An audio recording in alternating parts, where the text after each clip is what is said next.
बिस्मिल्लाहिर्रहमानिर्रहीम। Lecture number 74 में खुश आमदीद।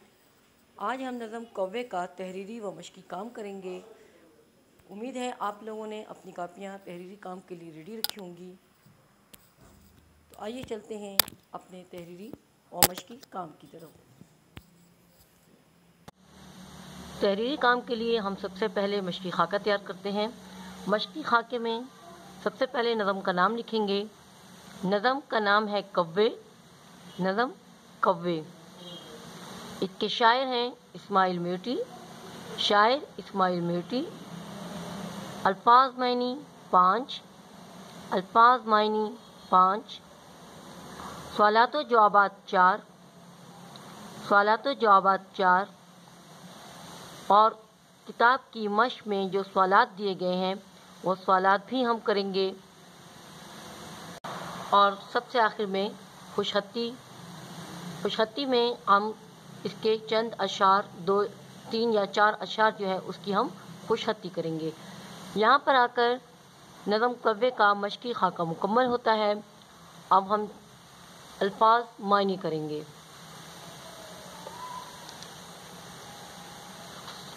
अल्फाज मायने के देखें, हम सबसे पहले पेज इस तरह से रेडी करेंगे। 2 यकसा कॉलम बनाएंगे। अल्फाज मायने की हेडिंग डालेंगे। उर्दू में नंबरिंग करेंगे। पहला लफ्ज़ है झट। झट जल्दी से, फौरन। झट जल्दी से, फौरन। नंबर 2 कागा।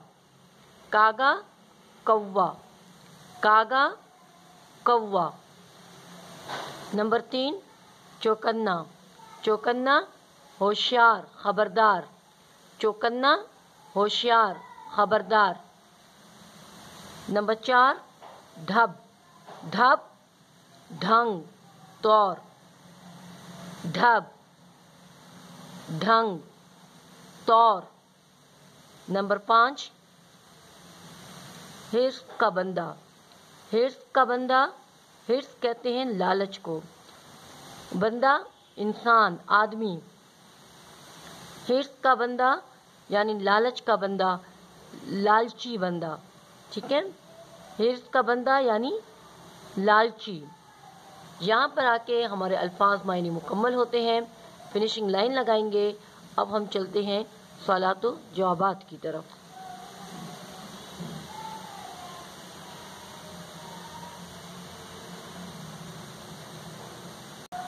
सबसे पहले सवालात व जवाबात की हेडिंग डालेंगे। सवालात व जवाबात की हेडिंग डालने के बाद सवाल नंबर 1 की हेडिंग डालेंगे। सवाल नंबर 1 है कौवे किस रंग का लिबास ज़ेब तन रखते हैं।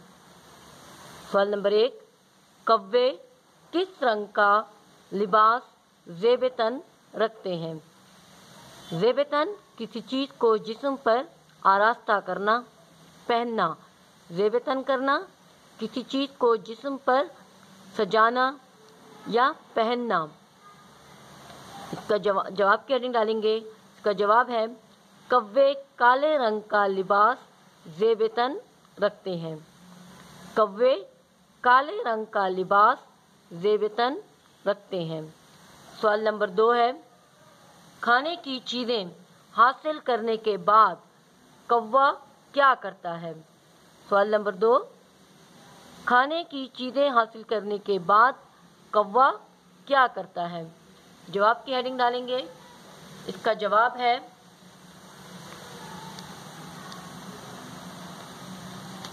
खाने की चीज़ हासिल करने के बाद कौवा अपने भाइयों और दोस्तों को भी इसे खाने की दावत देता है।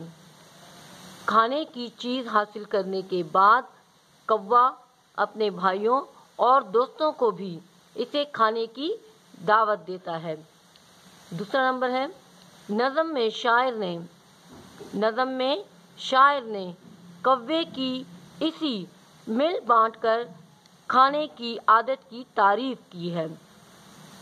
नज़म में शायर ने कौवे की इसी मिल बांटकर खाने की आदत की तारीफ की है। यहाँ पर आकर हमारा सवाल नंबर 2 मुकम्मल होता है। फिनिशिंग लाइन लगाएंगे। सवाल नंबर 3 की हेडिंग डालेंगे। सवाल नंबर 3 है, कौवा भूख के मारे कैसी आवाज़ें निकालता है। कौवा भूख के मारे कैसी आवाज़ें निकालता है। जवाब की हेडिंग डालेंगे। जवाब है, कौवा भूख के मारे काएं काएं जैसी आवाज़ें निकालता है। कौवा भूख के मारे काएं काएं जैसी आवाज़ें निकालता है। यहाँ पर आकर हमारा सवाल नंबर 3 मुकम्मल होता है। फिनिशिंग लाइन लगाएंगे। अब चलते हैं सवाल नंबर 4 की तरफ।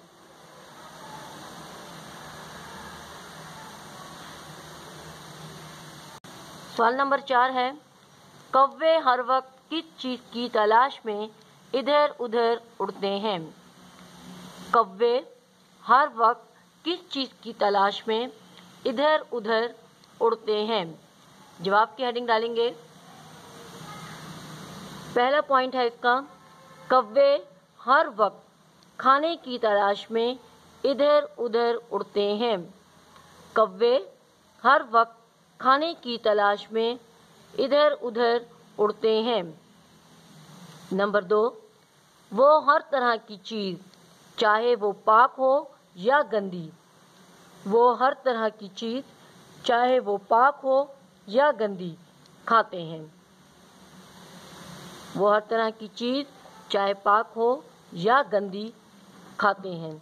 यहाँ पर आकर हमारा सवाल नंबर 4 मुकम्मल हो जाता है। अब हम चलते हैं मश्की सवाल की तरफ।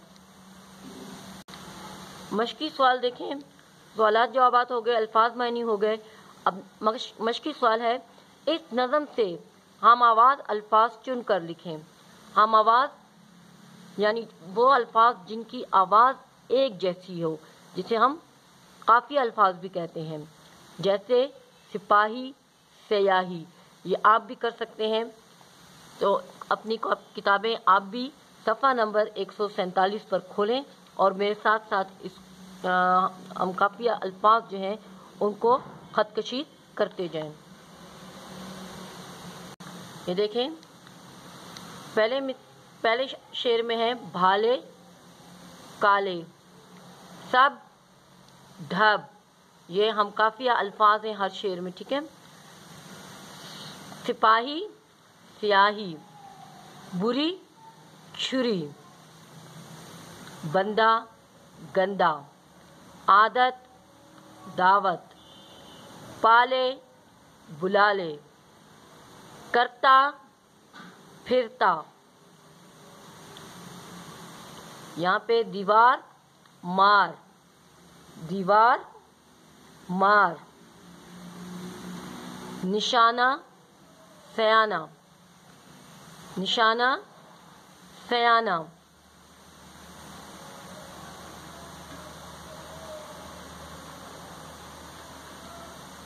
अब चलते हैं सफ़ा नंबर 148 की तरफ। सफ़ा नंबर 148 पर देखें, इशारे मारे, खुदरा उतरा, उछलना चलना, सुकड़ा सुकड़ा टुकड़ा, सुकड़ा टुकड़ा। मैंने कहा ना ये प्रिंट की गलती है। भागा कागा, भागा कागा, घर भर, घर भर। अब अगला मश्की सवाल देखें। अगला मश्की सवाल है, मुतज़ाद अल्फाज लिखें। मुतज़ाद अल्फाज उलट मायनी वाले, उलट मायनी वाले, ज़िद उलट। मुतज़ाद अल्फाज लिखें, उलट मायनी रखने वाले अल्फाज लिखें, जैसे काला सफ़ेद, ज़मीन आसमान। तो इस तरह यहाँ पर अल्फाज दिए हुए हैं, मुतज़ाद इनके हमने लिखने हैं। पाक, भाई, दाना, बेसब्र, सयाना, भूख। ये हमने अभी कॉपी में ही करना है।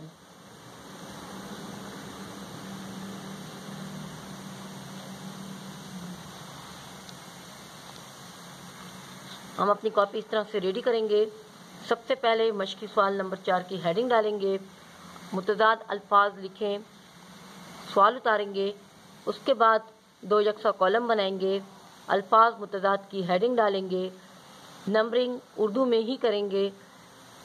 پہلا لفظ ہے کالا، کالا اس کا متضاد ہے سفید، کالا سفید۔ پاک ناپاک، پاک ناپاک۔ بھائی بہن، بھائی بہن۔ نمبر 4 ہے دانا خزانہ، دانا خزانہ۔ بے صبر صبرناک، بے صبر یعنی جس میں صبر نہ ہو، بے صبر صبرناک۔ سیانہ عقل مند، دانا اس کا اپوزٹ ہوگا احمق، سیانہ احمق۔ بھوک سیر، یہ وہ جو ہم سیر کے لیے جاتے ہیں آؤٹنگ کے لیے وہ نہیں ہے، اس کا مطلب ہے سیر، سیر ہو کر کھانا یعنی پیٹ بھر کر اچھی طرح سے، تو بھوک سیر یعنی اچھی طرح سے پیٹ بھر کر کھانا۔ یہاں پر آ کر ہمارا مشقی سوال نمبر 4 مکمل ہوتا ہے۔ اب چلتے ہیں۔ پیارے بچوں، کوے سے متعلق آپ لوگوں نے اور بھی کہانیاں سن رکھی ہوں گی یا پڑھ رکھی ہوں گی۔ اس میں 1-2 کہانیاں جو ہیں وہ ہماری گرامر کی بک میں بھی شامل ہیں۔ ایک کہانی پیاسا کوا، ضرورت ایجاد کی ماں ہے کے نتیجے پر جو ہم لکھتے ہیں کہ کس طرح ایک کوا بہت پیاسا ہوتا ہے اور وہ ایک باغ میں ادھر ادھر اڑ رہا ہوتا ہے اور اسے کہیں بھی پانی نظر نہیں آ رہا ہوتا۔ اچانک اس کی نظر ایک گھڑے پر پڑتی ہے تو وہ بہت خوش ہوتا ہے اور اڑ کر گھڑے کے کونے پر بیٹھ جاتا ہے، لیکن جب وہ اپنی چونچ گھڑے کے اندر کرتا ہے تو یہ دیکھ کر حیران رہ جاتا ہے کہ پانی جو ہے وہ گھڑے کے اندر اتنا کم ہوتا ہے کہ اس کی چونچ اس تک نہیں پہنچ پاتی۔ پھر وہ اپنے ارد گرد نظر دوڑاتا ہے تو اسے پاس ہی چھوٹے چھوٹے کنکر نظر آتے ہیں اور وہ ایک ایک کنکر لا کر اس گھڑے میں ڈالتا جاتا ہے اور اس طرح پانی اوپر آ جاتا ہے اور وہ پانی پی کر خوشی خوشی اڑ جاتا ہے۔ تو یہ تو پیاسے کوے کی کہانی تھی۔ اب اسی طرح کوا اور لومڑی، اس کی بھی ایک کہانی آپ لوگوں نے پڑھ یا سن رکھی ہوگی کہ ایک کوا جو ہے اسے کسی قصاب کی دکان سے پنیر کا ٹکڑا، کہیں سے گوشت کا ٹکڑا یا پنیر کا ٹکڑا ملتا ہے اور وہ اسے چونچ میں پکڑ کر خوشی خوشی جا رہا ہوتا ہے کہ کہیں آرام سے بیٹھ کر اسے کھا سکے گا۔ وہ کسی اونچے درخت کی شاخ پر بیٹھ جاتا ہے اور اسے کھانے لگتا ہے کہ اتنے میں ایک لومڑی جو ہے وہ وہاں پر آ جاتی ہے۔ وہ کوے کے منہ میں جب پنیر کا ٹکڑا دیکھتی ہے تو اس کے منہ میں پانی آ جاتا ہے، تو وہ سوچنے لگتی ہے لومڑی کہ کس طرح سے اس سے پنیر کا جو ٹکڑا ہے اس کو میں حاصل کر لوں۔ تو وہ اس کے ذہن میں ایک ترکیب آتی ہے اور وہ کوے کی تعریف کرنا شروع کر دیتی ہے اور کہتی ہے کہ تم پیارے کوے، تم کتنے اچھے ہو، تمہارے پر کتنے چمکدار ہیں، یقیناً تمہاری آواز بھی بہت سریلی ہوگی، تو تم اپنی خوبصورت آواز میں مجھے کوئی گانا سناؤ۔ کوا اپنی جھوٹی تعریف سن کر بہت خوش ہوتا ہے اور وہ جیسے ہی گانا سنانے کے لیے منہ کھولتا ہے اس کے منہ سے پنیر کا ٹکڑا گر جاتا ہے اور لومڑی اسے اٹھا کر بھاگ جاتی ہے۔ ٹھیک ہے، تو اس کہانی سے ہمیں یہ بھی سبق ملتا ہے کہ ہمیں کسی کی جھوٹی تعریف میں نہیں آنا چاہیے۔ یہ کوے سے متعلق 1-2 کہانیاں تھیں۔ اس کے علاوہ اسماعیل میرٹی نے بچوں کے لیے اور بھی بہت پیاری پیاری نظمیں لکھی ہیں۔ اس میں سے ایک نظم جو ہے میں آپ کو مزید پڑھ کر سناتی ہوں۔ اسماعیل میرٹی کی جانور پر لکھی ہوئی ایک اور نظم میں آپ کو سناتی ہوں۔ ہماری گائے سے متعلق میں چند اشعار آپ کو اس نظم کے سنا دیتی ہوں۔ رب کا شکر ادا کر بھائی جس نے ہماری گائے بنائی، اس مالک کو کیوں نہ پکاریں جس نے پلائی دودھ کی دھاری۔ خاک کو اس نے سبزہ بنایا، سبزے کو پھر گائے نے کھایا، کل جو گھاس چری تھی بن میں، دودھ بنی اب گائے کے تھن میں، سبحان اللہ دودھ ہے کیسا، تازہ گرم سفید اور میٹھا۔ یہ تو میں نے آپ کو مختصر سی تھوڑی سی نظم سنا دی ہے۔ آپ کو بھی اگر اسماعیل میٹھی کی کوئی اور اس طرح کی نظم ملتی ہے جانور سے متعلق تو آپ بھی دیکھیے گا۔ اب یہاں پر آ کے ہمارا تحریری اور مشقی کام جو ہے وہ نظم کوے کا مکمل ہوتا ہے۔ انشاءاللہ آپ بھی کوشش کیجیے گا۔